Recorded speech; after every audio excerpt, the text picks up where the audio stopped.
السلام علیکم ورحمۃ اللہ وبرکاتہ۔ امید ہے آپ سب حضرات خیر و عافیت سے ہوں گے۔ اللہ تعالیٰ آپ کو شاد و باد رکھے۔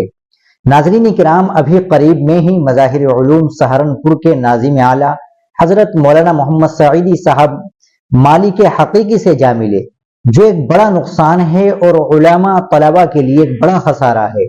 مدارس کی دنیا میں ناپر ہونے والا خلا ہے۔ تو ناظرین، آج کی اس ویڈیو میں ہم بات کرنے جا رہے ہیں کہ مولانا محمد سعیدی صاحب کا سعیدی نام کیوں پڑا اور مولانا سعیدی کو سعیدی کیوں کہتے تھے۔ تو اس کی دو وجہ بیان کی گئی ہے۔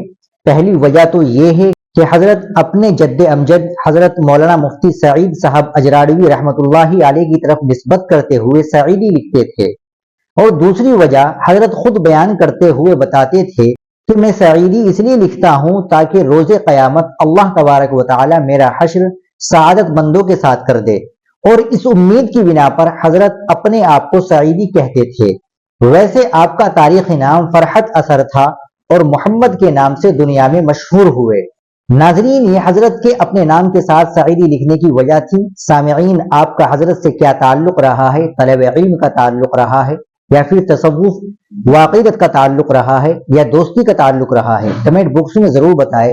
اللہ تعالی حضرت مولانا محمد سعیدی صاحب رحمۃ اللہ علیہ کی مغفرت فرمائے اور پسماندگان شاگردان کو صبر جمیل عطا فرمائے، آمین یا رب العالمین۔ ناظرین، آپ اس ویڈیو کو زیادہ سے زیادہ شیئر کر دیں، لائک کر دیں اور چینل کو بھی سبسکرائب کر لیں۔ السلام علیکم ورحمۃ اللہ وبرکاتہ۔